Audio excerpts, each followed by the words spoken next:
setiap orang kadar kemakrifatannya itu akan berbeda dengan siapapun. Kalau penduduk dunia ini 8 miliar, maka ada 8 miliar model kemakrifatan, tidak akan sama. Masing-masing ya dari perspektif yang berbeda. Oleh karena itu, ke depan ketika manusia itu membangun persepsi yang berbeda dengan tentang Tuhan yang terbangun dalam ruang-ruang imajinasinya itu berbeda, memang itulah kodratnya seperti itu, sehingga terjadilah di dunia banyak agama.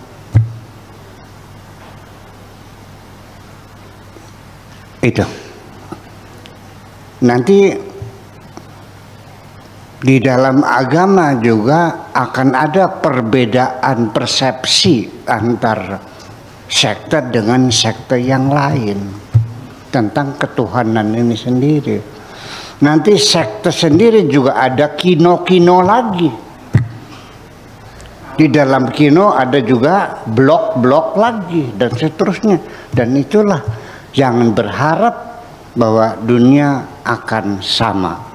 Sia-sia ketika engkau ingin menyamakan. Ya. Sehingga istilah yang kita pakai mempersamakan, persamaan persepsi, itu juga sungguhnya tidak mungkin tercapai. Paling-paling hanya sifatnya garis-garis besarnya saja, streamline-nya saja. Persepsi ada kesamaan, tetapi nanti secara mendetail ya akan berbeda juga. Mungkin garis-garis besarnya saja, undang-undang dasarnya saja. Di undang-undang berbeda, di peraturan berbeda, di juklak berbeda, di juknis berbeda.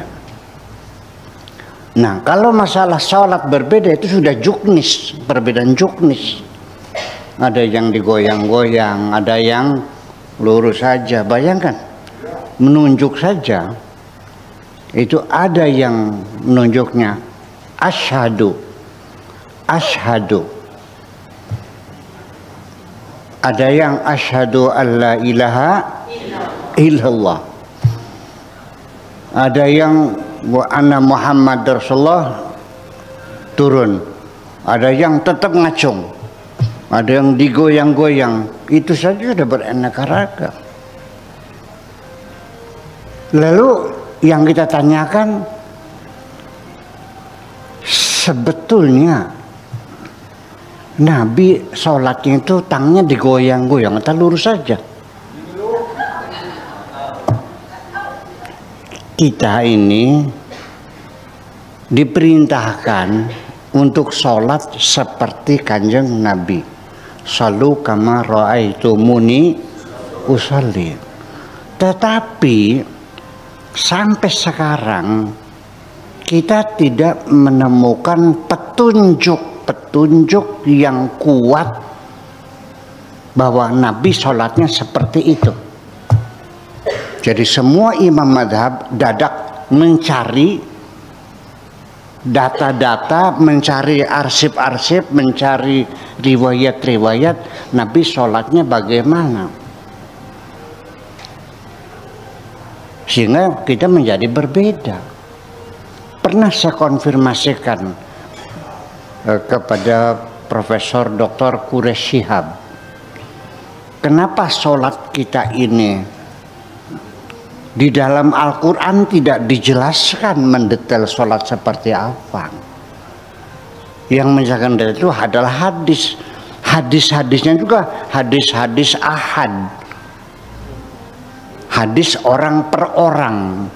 Tidak ada hadis mutawatirnya. Kenapa? Dan sholat berbeda-beda. Jadi yang aslinya yang mana? Atau jangan-jangan pernah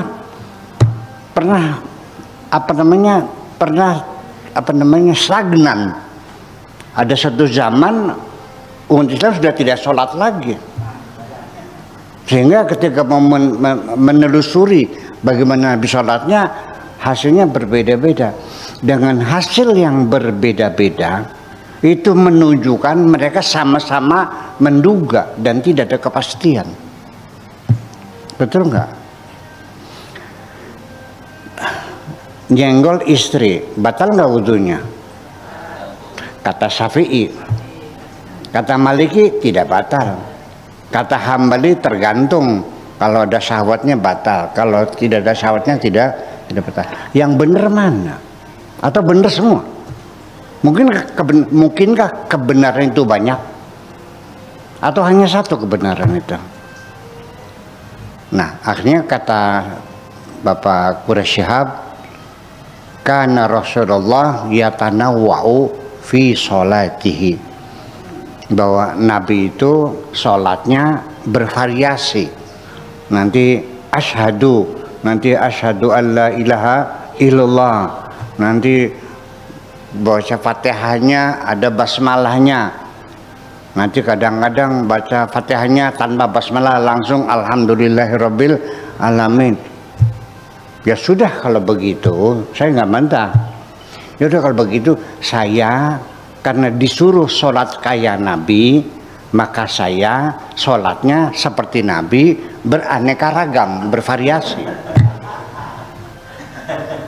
Dia tertawa. Ya, jadi walhasil ini sebagai satu pengantar saja dulu. Apapun yang kita yakini, keyakinan yang sifatnya non eksperimental, jangan dipaksakan kepada orang lain. Yakinilah untuk dirimu sendiri dan berilah kesempatan orang lain juga bisa benar. Kebenaran bukan monopoli milikmu, tapi orang lain juga diberikan kesempatan juga bisa benar. Itu saja saya kira. Ini menghindari ketegangan di masyarakat yang saling salah menyalahkan semacam ini. Itu yang penting. Setiap orang kadar kemakrifatannya itu akan berbeda dengan siapapun. Kalau penduduk dunia ini 8 miliar, maka ada 8 miliar model